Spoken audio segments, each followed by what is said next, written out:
Hello friend, welcome to GATE and ESC Mechanical Quest an Academy and आज मैं आपके साथ सॉल्व करने वाला हूँ GATE 2018 का पेपर सेट 1। बात करते हैं पहले मेरे बारे में। मैं government Singh mechanical engineering faculty हूँ। मैं मेरा 6 साल का टीचिंग एक्सपीरियंस है फॉर GATE एंड ESC। मेरा एमटेक आईटी दिल्ली से है 2013 में। मेरा बीटेक मैकेनिकल इंजीनियरिंग में है 2010 में। ESC रिटन क्वालिफाइड हूँ 14 and 15, GATE qualified 11, 12 and 13। Friends, download Unacademy learning app and subscribe it. और आपको कोई भी जानकारी चाहिए कौन सा टीचर क्या सब्जेक्ट लेने वाला है, कौन सा मॉक टेस्ट होने वाला है, ये सभी जानकारी आपको इस ऐप के थ्रू मिलती रहेगी।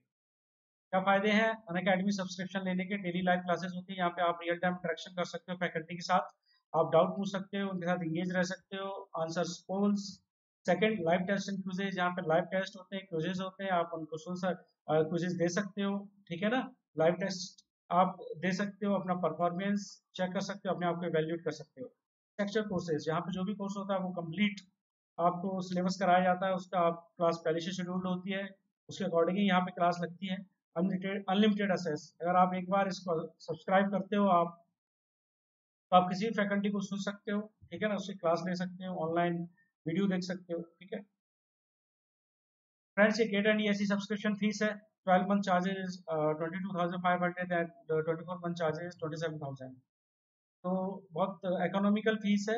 अगर आप इसका सब्सक्रिप्शन लेना चाहते हो तो कम से कम मेरा सजेशन ये है 12 मंथ का लीजिए, क्योंकि गेट एंड ESC की तैयारी कम से कम 1 से 2 साल आपको देती है। तो जे अगर आप मेरा कोड डालते हो GSUS तो आपको एडिशनल 10% डिस्काउंट मिलेगा। चलो डिस्कशन चालू करते हैं। GATE 2018 manufacturing science set 2। ठीक है ना? सेट 1, सॉरी, सेट 2 ऑलरेडी हम डिस्कस कर चुके हैं। ठीक है, तो आज का डिस्कशन हम स्टार्ट करते हैं। फर्स्ट क्वेश्चन, पहला क्वेश्चन किसका है? A percentage scrap in a sheet metal blanking operation of a continuous strip of sheet metal as shown in the figure is। तो परसेंटेज स्क्रैप पूछा हुआ है, कितना आपका वेस्ट हुआ है ये पूछा हुआ है। ठीक है ना? तो आपको ये पता होना चाहिए यूटिलाइज कितना हुआ है। ठीक है, तो पहले हम एक बेसिक चीज समझते हैं इसमें कि what is the punching and blanking operation. पहले ये बताइए आप, बात यहाँ से करते हैं। पहली चीज तो ये, punching operation, in punching, punch is exact, क्या पंच आपका एक्चुअल साइज का होता है, and allowances is provided on the die. ठीक है ना?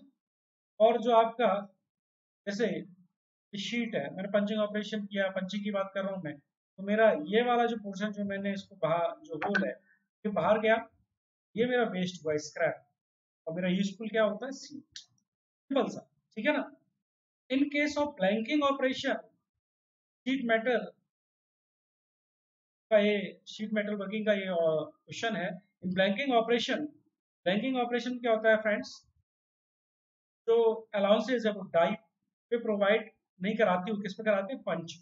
Die is exact, die is exact as that of से, और जो अलाउंसेज है किस पे प्रोवाइड कराते हैं? पंच पे। ठीक है, पहली चीज ये। दूसरा, अगर ये सीट है, सीट में अगर ये होल किया मैंने, तो आपका यूजफुल चीज क्या हुई? यूजफुल चीज क्या हुआ? ये ब्लैंक, ये वाला पोर्शन। वेस्ट स्क्रैप आपका क्या हुआ? बची हुई सीट। कहने का मतलब आपको पता होना चाहिए कि स्क्रैप कौन सा पार्ट होता है। ठीक है ना? और पंचिंग ऑपरेशन क्या होता है, ब्लैंकिंग ऑपरेशन क्या होता है। ठीक है ना? तो ये शीट मेटल ऑपरेशन में आप पढ़ोगे, मेटल फॉर्मिंग का पार्ट है। ठीक है ना? वहाँ पे हम देखेंगे ये सब चीजें डिटेल में। तो यहाँ मैं बस समझाने के लिए आपको बता दिया। पंचिंग, पंचिंग एग्जैक्ट, याद रखिए, गोल्डन रूल है। And allowance is provided the die. And blanking, blanking allow blanking allowance is provided on the punch and die is exact. ठीक है, पहली चीज ये। दूसरा, कि कौन सा पार्ट हमारा यूजफुल है, कौन सा स्क्रैप है ना? तो पंचिंग की बात करूं तो ये मेरा सीट जो है वो यूजफुल है, ये पार्ट जो निकल के बाहर आया ये मेरा स्क्रैप है। लेकिन ब्लैंकिंग की बात करूं, जो निकल के बाहर आया पार्ट वो मेरा क्या है? यूजफुल है, और बाकी शीट मेरी क्या है? स्क्रैप है। सिंपल है, क्लियर। ठीक है ना?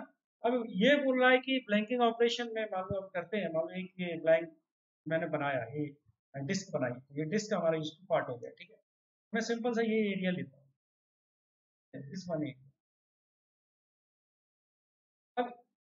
अगर मैं बात करूँ ब्लिंकिंग ऑपरेशन कितना भी इसमें हो लूँ, तो मैं अगर इसके लिए कैलकुलेशन कर लूँगा तो मेरे को पता चल जाएगा अगर हम ये एक ब्लैंक बनाते हैं तो कितना पार्ट हमारा ये वेस्ट होता है ना।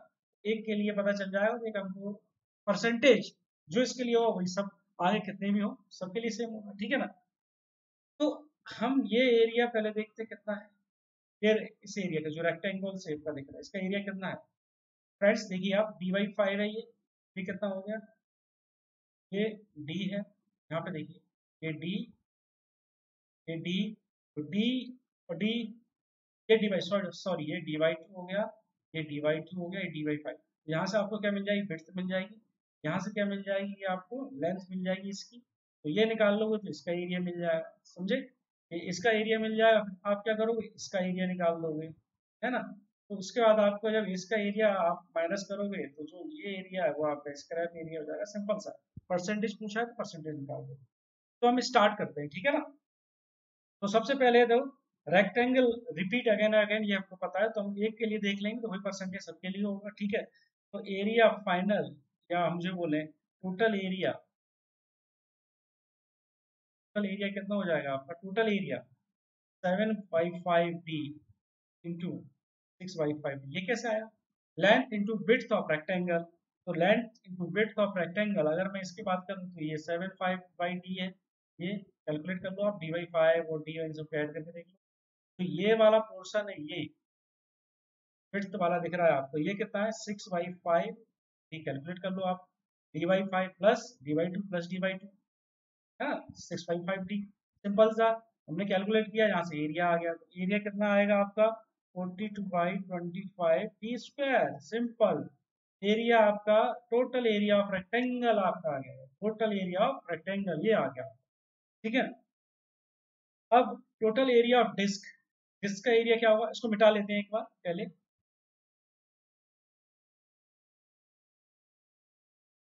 डिस्क है ना, टोटल पहले यहाँ लिख लेता हूँ, total area of rectangle, total area of rectangle आपका भी आया था 42/25d², ठीक है। अब एरिया ऑफ डिस्क,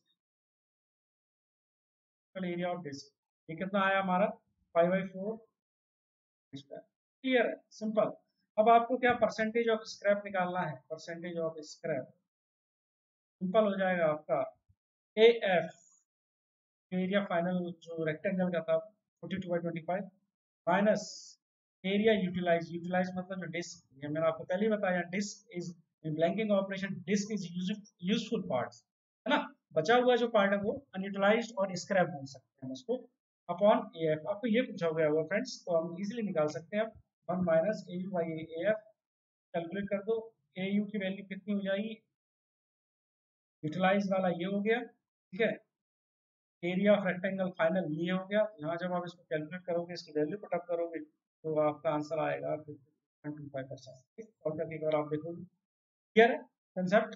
बस आप गोल्डन रूल याद रखिए, पंचिंग में पंच एग्जैक्ट रहता है। तो जो शीट है, शीट हमारी जो है यूटिलाइज जो पार्ट होता है, स्क्रैप क्या होता है जो निकल के बाहर चला गया। इन ब्लैंकिंग ऑपरेशन इसका अपोजिट होता है, ठीक है ना। बैंकिंग में क्या होता है कि आपका die is exact and allowance is provided on the punch, और जो बाहर आती है डिस्क या जो सर्कुलर पार्ट इसमें आया वो हमारा काम का पार्ट है, यूटिलाइज बोलेंगे। जो बचा हुआ जो रिमेनिंग पार्ट रह जाता है उसको अनयूटिलाइज और स्क्रैप बोलते हैं, क्लियर है। आगे बढ़ते हैं, second question, using the Taylor tool life equation with exponent n equal to 0.5, cutting speed आपको गिवन है 50%, the cutting speed, sorry, if the cutting speed reduce by 50%, ये बोला है the ratio of new tool life to original tool life. Very good question, बहुत easy question है ये। Question आप देखिए सेट 2 में भी आया था, सेट 1 में भी आया है, ये क्वेश्चन रिपीट होते हैं इस टाइप के गेट में। तो आप देखिए गेट में आपने, मैंने जितना भी मैन्युफैक्चरिंग कराया प्लीज इसको ऑब्जर्व करते जाइए। अब ये देखिए कि जो क्वेश्चंस हैं सेम तरीके के फॉर्मूले पे रिपीट हो रहे हैं, सेम कंसेप्ट पे रिपीट हो रहे हैं, नए क्वेश्चन आते हैं लेकिन कम रहते हैं। अगर मैं बात करूं 100% तो उसमें 40% आपका नया कुछ मिलेगा, आपको 60% इज रिपीटेड पार्ट। रिपीटेड मतलब ऑन द, ऐसा नहीं कि same figure, on the same concept, on the same formula, on the same principle, इस टाइप से मिलता है आपको, ठीक है। तो इसको हम सॉल्व करते हैं, सिंपल क्वेश्चन है, n इक्वल टू 0.5 गिवन है हमको ये, ठीक है। इसके बाद v2 equal to v1 by simple, ठीक है ना। हमको पता है V1 T1 to power 0.5 equal to V2 T2 power 0.5, ठीक है। तो यहाँ पे वैल्यू पुटअप करोगे तो आपका 2/T1 to power 0.5 is equal, ठीक, ये आ जाएगा। सिंपल सा T2/T1 equal to 4, answer will be 4, ठीक है ना। 4 आंसर हो जाएगा। अब देखिए 4 क्या ऑप्शन, आगे बढ़ते हैं। क्वेश्चन था the grinding ratio of 200 implies that the, very good. तो जी आर, ग्राइंडिंग क्या है, इट्स मशीन ऑपरेशन। इसमें क्या करते हैं आप, तो get a surface finish grinder tool रहता है, उसके हेल्प से आप जो डिजायर्ड सरफेस फिनिश आपको मिलता है, ठीक है ना। ग्राइंडिंग टूल रहता है ना। तो इसमें मैंने आपको ग्राइंडिंग स्पेसिफिकेशन भी इससे पहले वाले लेक्चर पढ़ाया है। धीमे धीमे जो जो क्वेश्चन आता जाएगा वो वाला पार्ट मैं कवर करता जाऊंगा, ठीक है। बाकी पूरा कवर कवर मैं अपना जो है प्लस पे आपको डिटेल में पढ़ाऊंगा सी सब्जेक्ट, ठीक है।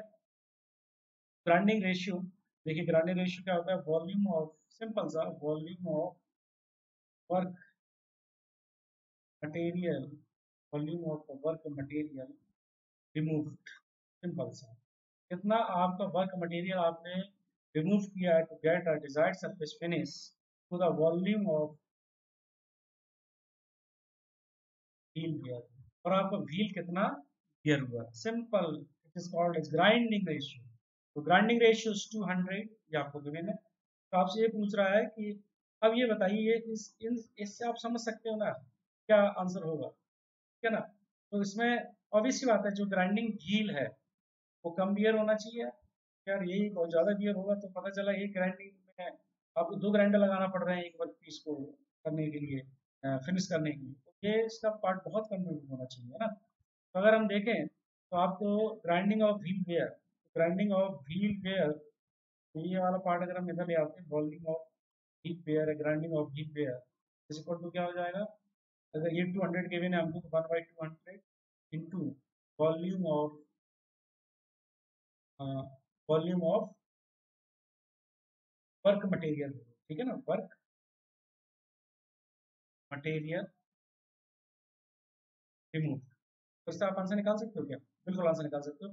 Grinding wheel wear is 0.005 times the volume of material remove, friends ये आंसर हो जाएगा, सिंपल है ना। ग्राइंडिंग जो व्हील है वो कम से कम गियर होना चाहिए, ठीक है ना। इंटरपोलेटर इन ए सीएनसी मशीन, तो पहले तो सीएनसी मशीन क्या होता है, CNC machine computer numerical control machine, actually क्या है, computer aided manufacturing का part है। What is computer aided manufacturing? If when manufacturing is supported with the help of computer or some kind of robots, then we called as computer aided manufacturing, ठीक है ना। Manufacturing एक तो manual होती है, ठीक है, जो हम देखते हैं, एक होता है क्या है कंप्यूटर सपोर्टेड, प्रोग्रामिंग यूज होती है, ऑटोमेशन यूज होता है, ठीक है ना, कंप्यूटर्स यूज होते हैं वेरियस टाइप के, ठीक है ना, जैसे NCC NCD NC is the type of computer numerical control से, या कंप्यूटर इंटीग्रेटेड मैन्युफैक्चरिंग, ठीक। ये सीएनसीसी का पार्ट है पहली चीज का। बहुत सारे जैसे रोबोट्स होते हैं, रोबोट्स बहुत सारे पार्ट्स होते हैं, हम उन पार्ट्स पे नहीं जाएंगे अभी। उसमें एक पार्ट होता है इंटरपोलेटर, है ना, सीएनसी मशीन को जो कंट्रोल होता है interpolator. What is interpolator, interpolator का मतलब ही फ्रेंड्स क्या होता है, मूवमेंट, है ना। क्या होता है मूवमेंट, इंटरपोलेशन मतलब movement, movement along the axis, है ना, मूवमेंट अलोंग द आर्क, ठीक है ना, movement along the circular section, movement along the curvilinear section. तो ये मूवमेंट, इंटरपोलेशन का मतलब ही मूवमेंट होता है। मूवमेंट एक ही ऑप्शन लिख रहा है तो आंसर इज बी, पहली चीज तो ये, ठीक है। दूसरा इसके बाद जी कोड और एम कोड के थ्रू हम इनको स्टडी करते हैं, है ना।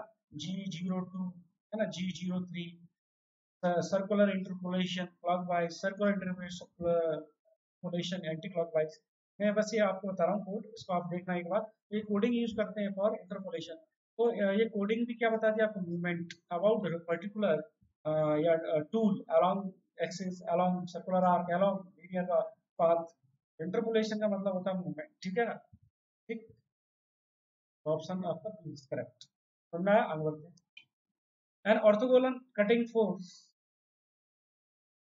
an orthogonal cutting operation is being carried out in which uncut thickness is 0.01010 mm, cutting speed is 130 meter per minute, rectangle is 15 degree and width of cut is mm. It is observed that chip thickness is 0.015 and the cutting force is 60 Newton. Cutting force given है, thrust force भी given है आपको FC 60 Newton, thrust force भी given है आपको 25 Newton, ठीक है। Ratio of friction force to the total force आपसे ये पूछ रहा है क्या होगा, ठीक।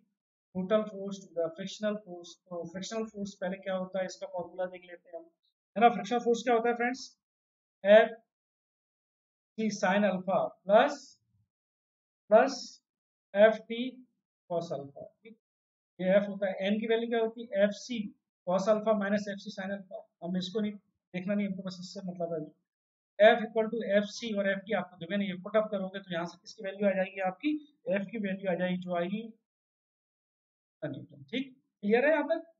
अब इसके बाद रेशियो ऑफ आपको फ्रिक्शनल पूछा है तो फ्रिक्शनल फोर्स तो मतलब एफ इंटू मान लो फ्रिक्शनल वेलोसिटी, सिंपल सा। और इसके बाद आपका टोटल जो एनर्जी निकलेगी वो निकलेगी cutting force F C simple into into cutting velocity, cutting velocity जो कि आपकी मान लो वीसी ले लो, सिंपल, ठीक है। इन दोनों का रेशियो, एफ आपको पता है, ठीक है, वी एफ नहीं पता है, वीसी नहीं पता है, तो आपका एक वेलोसिटी डायग्राम होता है जो कि आपके इनमें रिलेशन बताता है वेलोसिटीज का, तो उससे अगर आप निकालोगे ये सब चीज़ें क्या है ड्राइव करना पड़ती हैं, तो आप इसको अच्छे से, मैं इसको अपना जो लेक्चर आएगा इसमें उसको डेरिवेशन बताऊंगा, ठीक है ना। आप इतना याद रखिए V F by V C equal to R, है ना, और ये किसके इक्वल होता है टी बाई टी सी। क्या T C by T C हमको गिवन है, टी बाई टी सी बिल्कुल गिवन है, ठीक है ना।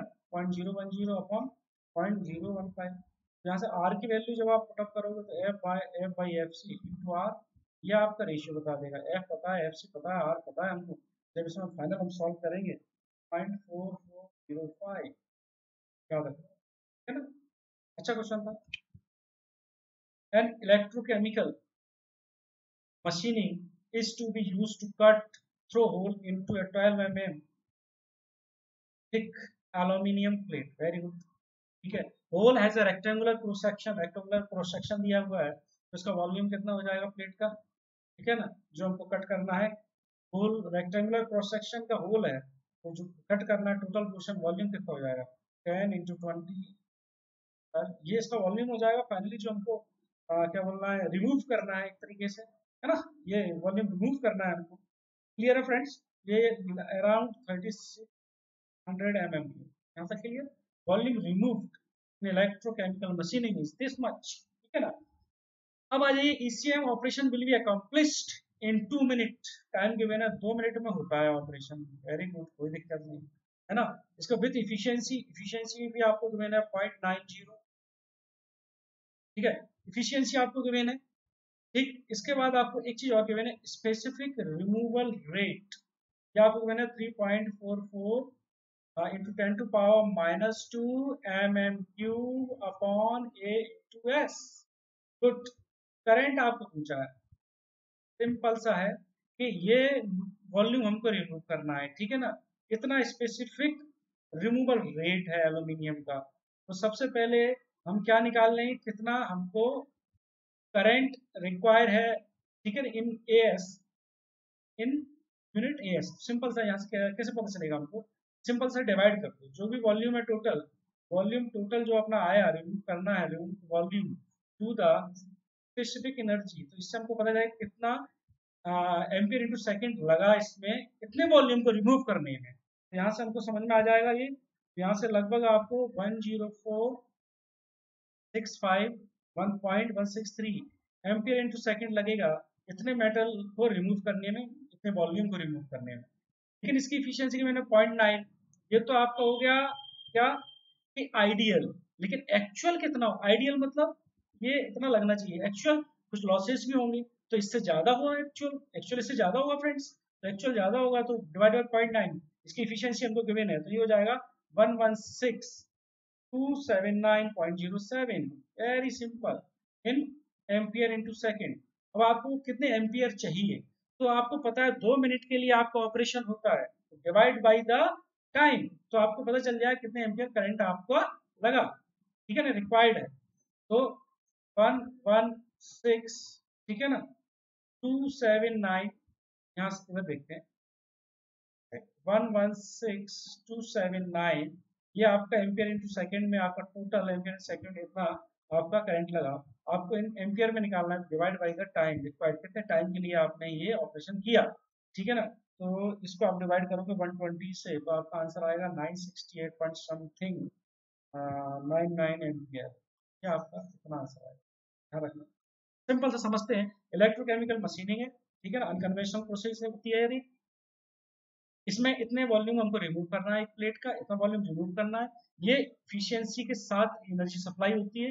एनर्जी हमको गिवन है स्पेसिफिक एनर्जी, तो हमने क्या टोटल वॉल्यूम इतना रिमूव करना है, लेकिन ये स्पेसिफिक एनर्जी रिक्वायर्ड रहती है। तो हमने देख लिया इतने वॉल्यूम के लिए कितना एनर्जी लगेगी, ये हमने निकाल लिया यहाँ से, ठीक है। फिर हमने ये देख लिया कि 0.9 इफिशियंसी है, तो थोड़ा सा जो एक्चुअल है वो ज्यादा रिक्वायर्ड होगा, ठीक है ना, कुछ लॉसेज होते हैं, ठीक।